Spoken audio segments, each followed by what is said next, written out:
everyone.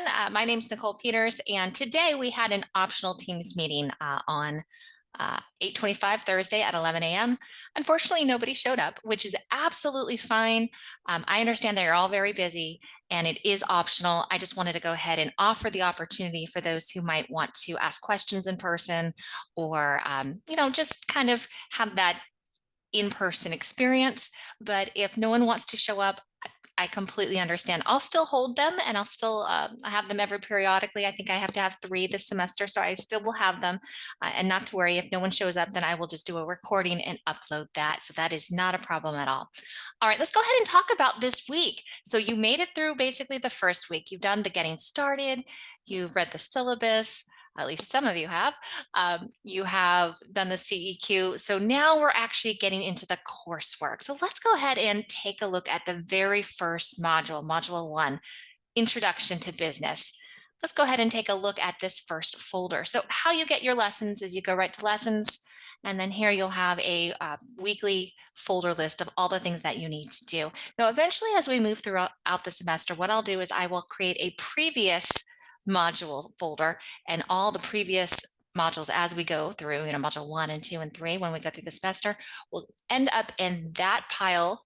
And so that way you don't have to keep scrolling and scrolling and scrolling all the way down.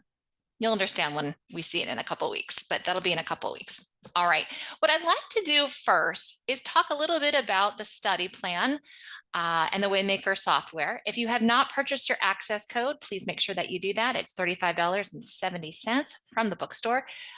If you have any questions on Waymaker, please check out the publisher software over to the left. Has all the information that you need, and I made some videos, so you shouldn't have any questions.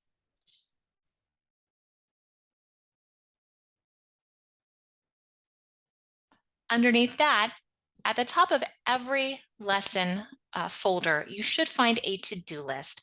And that's the list of things that you need to do that week. So almost every single week, you'll need to review the learning objectives. So right here are the learning objectives for that module. I think it's important to give you an understanding of what's expected. What are you going to learn this week? I think of it as a movie trailer. Of course, not as exciting as a movie trailer, but it's kind of the movie trailer to the module. It tells you what you're about to learn. And I think that's really important to get your mind in the right frame of focus of what you're about to learn. So please review the learning objectives. And then underneath that, you have complete the study guide or the study plan, which is 5 points, and it's right here. You can see it's labeled study plan, role of business. If you have any questions about what the study plan is, again, check out the publisher software area over to the left. There's lots of videos, lots of information over there. So that's worth 5 points. Sometimes I upload videos. Please make sure that you watch those as well. And then complete the module assessment, which is right below here, the module assessment. It is worth 25 points. Okay, so you have the study plan and the module assessment. I also feel as though these videos do a really good job explaining some information. Here's the thing about reading a textbook. It can get kind of boring. I understand, I get it. So you open up the study plan, you start looking through some of the information. It could be a little bit of just tedious and taxing on your mind, especially if it's on a screen. And then you get kind of, your mind starts to wander, and the next thing you know, you're putting it down and you're not reading. Trust me, I get it. I do. Try to train your brain to finish the reading, but I also have these videos for those who might have a little bit more difficult time sitting down and reading all of the information. You will still need to read the information. I'm not saying you get a pass on that. You still will need to read it, but in order to comprehend it, I believe that these videos do a really good job. So please make sure that you watch the videos when you see those videos. Now, some of these videos in here are the same ones in your study plan. For instance, you'll see this one right here with a little tree. If you were to go into your study plan, you will see that there is, I believe, a video in here somewhere. Well, let's go ahead and see if I can find it. All right, we have a self-check. Always starts with a self-check. I don't want the self-check. Just let me go right to the study plan. Now, of course, you'll want to do the self-check, but I've been doing this a while, so I don't need to self-check my information, right? All right, so here's some great practice questions for you. So in order to earn those points for the study plan, you'll need to make sure that you answer those questions.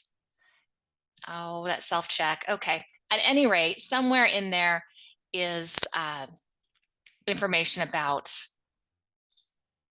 or a video. I'm going to find that video. Here it is. I think it's in here. Here it is. So this video right here is the same video within the study plan, is the same video that is over here. So sometimes you'll find it in two different places if I have that opportunity to upload it. But again, I feel as though it's very important to watch this information. So please take the time to watch and learn. I do want to talk a little bit about Module 1, the subject matter. So in Module 1, the main concepts that I want you to walk away with are really simple. The 4 factors of production, the 5 business functions of a business, what an external or internal stakeholder is, and then also the 6 external forces of a business or any business. Let me go ahead and jump back into the study plan. One of the good things, oops, sorry, that's my phone, pardon me. One of the good things that I always try to do is I take notes. So for instance, when I look at these 6 different tiles, what I would like for you to do, if you really want to do a great job this semester, is kind of go in and make almost, quick notes or an outline and write things down. For instance, what in here, this first one, it talks about what a business is, defines what a business is. It's any sort of entity that provides a good or service for the main purpose of a profit, gaining a profit, right? And so then you'll learn a little bit about profits and nonprofit corporations. I do want to say when you learn about nonprofits, it's important for you to understand that a nonprofit, such as a charity, still wants to make profits. They still need to make revenue because if a business doesn't make a profit, they no longer exist. And so the main purpose of any organization is always to make a profit.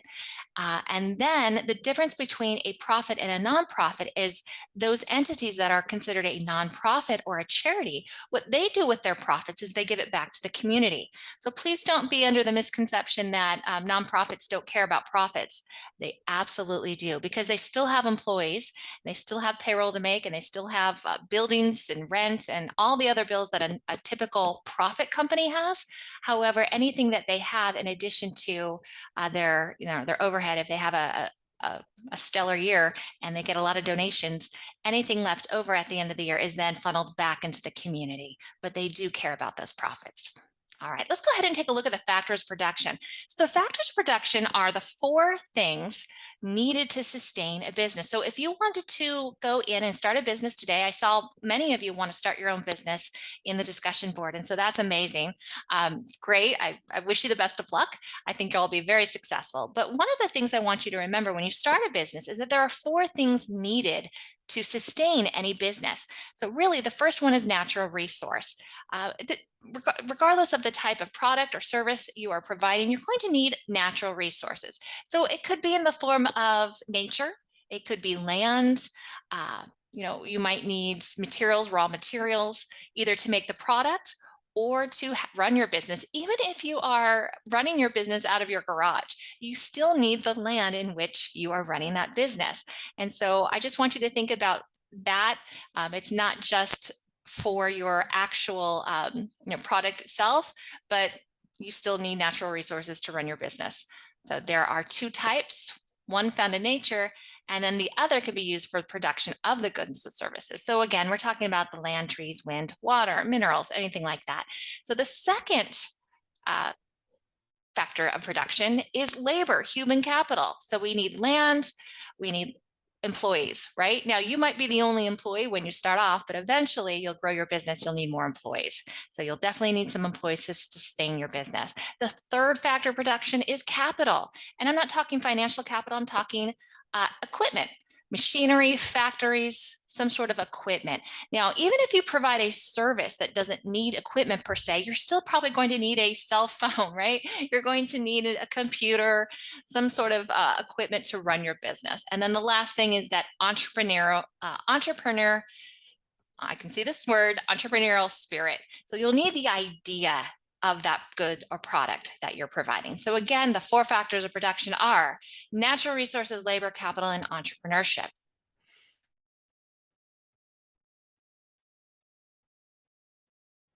And there's a nice video all about that. All right, let's go ahead and move back to the study plan. I do want to talk a little bit about the functional areas of a business. So this actually changed over the last year. Initially, when I first started teaching this class, the functional areas of a business were management, operations, marketing, accounting, and finance. And so I was teaching this class just the other day to one of my in-person classes, and I was talking about the 5 functional areas of business and how I remember it. The first, I remember the acronym, and I was talking about the acronym MOM, and then AF. So management, operations, marketing, and then accounting and finance. And one of my students raised their hand and they said, Professor Peters, you had the acronym wrong. It's not that. It's finance and research and development. And I not that I didn't believe them, but I said, oh no, I've been teaching this for years. It's especially out of this textbook. It's management, operations, marketing, accounting, and finance. Let me go ahead and open up my book. So I have a desk copy because I'm old and I like the desk copies. I opened it up and sure enough, it said management, operations, marketing, accounting, and finance in my book. It's like, no, here it is right here. And one of the students happened to have their book and they said, well, my book is different. And so of course, I took a look at their book and sure enough, at some point over the last couple of years, it changed from management, operations, marketing, and then finance and research and development. So one of the things I want you to always remember is that nothing is ever, uh, you know, the same in business. So for instance, one company or one publisher might say the functional areas of a business are these, whereas another publisher might say it's something else. Same thing with the internet. They might say that the functional areas of a business is something completely different. I bet you if you were to Google it right now, they would actually come up with different functional areas. And so that's the great thing about business. There isn't any one right answer. Everything is really fluid. It really kind of just depends on the expert you're talking to. However, for this class, it is important that you learn these 5 functional areas because there will be questions on this, I guarantee. So get to know these different functional areas. So management, operations, marketing, finance, research, and development. And kind of how they have it, which is different from the way I've taught it in the past, is management is over top of everything. And then the different operational areas or functional areas kind of fall under management. So you have operations, finance, marketing, and R&D. So management is really the planning, organizing, controlling, and leading of the company. Operations really takes those goods and services, those inputs, and they converts them to outputs. So it takes everything that we want, those raw materials for the goods and services. Operations is the department that takes those inputs and converts them to outputs to provide that good or service. Of course, marketing and sales, they're responsible for marketing that product and selling that product. Finance involves planning and obtaining money or capital for the company. That's an important part. And then accounting is part of that as well. And then, of course, research and development. So research and development is that functional area that does all of the creating of that good or service, depending on what that is. All right. Let me go back to the study plan. So you'll learn about that. Stakeholders. So stakeholders are any person or thing that has a legitimate stake in a company. So there can be internal stakeholders and external stakeholders. So internal stakeholders are employees, managers, and owners. So why would an employee have a stake in the business? Why would they want that business to do well? Well, simple. When the company is doing well, revenue is coming in, you get to keep your job. What happens when revenue is slows down or the economy slows down and the business isn't doing as well? Well, there's layoffs. So as an employee, it's always important for you to kind of have a pulse on how that company is doing, because if the company is not doing well financially, I assure you will not have a job long. All right, so those are the internal stakeholders. Those external stakeholders are ones who have that legitimate stake in the business outside of the company. So this could be anyone from a supplier to society, government, depending on the company, shareholders, customers as well. Listen, if I were to buy a brand new car today, let's say I buy a Toyota, I want to make sure as a customer that that car company is going to be around for a little bit, right? I don't want to buy a Toyota and they go out of business tomorrow, because then that might be an issue when I go to try to, maintain my car over the next few years. So I do have a stake in that business when I buy a vehicle. Depends on what the product is. Now, obviously, if it's a product, as such as a hamburger at McDonald's or Coke, I don't have a legitimate stake in that company at that time, as long as it's, healthy. Well, not healthy, but um, as long as it's a decent quality burger, then that's all the stake I have in it. So just things to think about as far as the difference between an internal and external stakeholder. All right, last and but not least, let's talk about those external forces that affect a business. So there are these external forces that shape a business. These are the things outside of the company's control that can affect the company. It could be a positive uh, external force or a negative one, depending on the situation. So let's go ahead and take a look at these 6 categories that can affect your business. First of all, the economy. Absolutely. That's a no-brainer, right? If the economy is doing well, people are more willing to buy your product, then that's going to affect your business, especially if you are a business that um, isn't necessarily a necessity, like hospitality, for instance, restaurants, hotels, uh, vacations, destinations, right? People can go ahead and, when the economy is not doing well, they can cut back on their spending in those areas. And so that can affect the hospitality industry, right? So the economy is the first external force that I think of. It's obviously the first one on our screen as well, but really when I think about an external force, the economy is always the first one. All right, also the legal environment. So the legal environment, let's say you are a plastic straw company, and there are some states that outlaw plastic straws, right? So if you're a plastic straw company, you might want to go ahead and pivot your business model to provide something, paper straws, for instance, or stainless steel straws, because it's going in that direction. We can see the writing on the wall that a lot of plastics are being banned, and so especially in certain states, plastic straw use is banned. So that legal environment can affect your business, right? The competitive environment can absolutely affect your business. If you're the only game in town providing a good or service, great. But what happens when a competitor comes along and then all of a sudden they start to take away some of your customer share, right? That happened with the iPhone. The iPhone was the first smartphone to come out. Well, technically it wasn't. It was the BlackBerry, but we won't we won't talk about that one.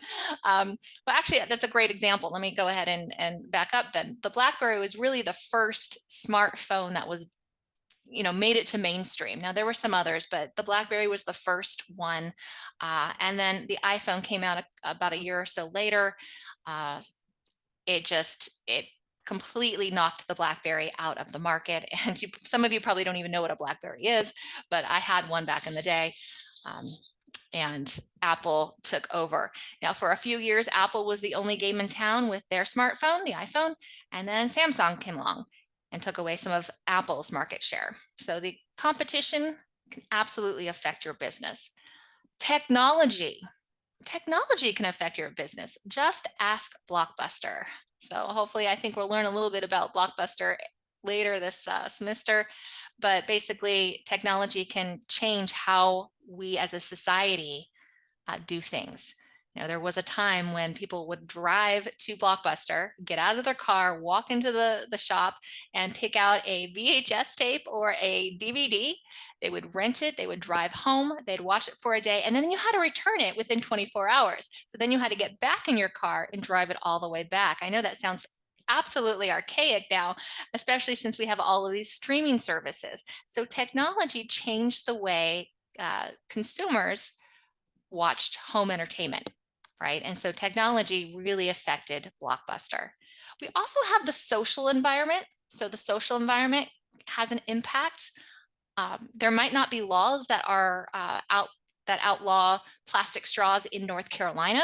However, as a society, we are deeming that it's important enough. And so now when I'm going out to restaurants, I've noticed that I'm not always offered a plastic straw, or my straw is one of those paper ones. And so I'm seeing a lot of that as well. So that's social environment. And then global environment, what happens around the world affects our economy. We can look at, what happened in Ukraine and Russia. That kind of affected our economy a little bit, or our businesses. Absolutely. Anything that happens around the world can affect our environment. One of the things I want to talk a little bit about is COVID. If you think about COVID or the coronavirus, you can see that the coronavirus kind of impacts all the different areas here, right? The coronavirus impacted our economy, right?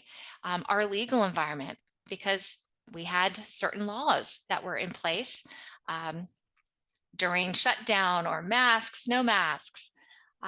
It didn't really affect the competitive environment.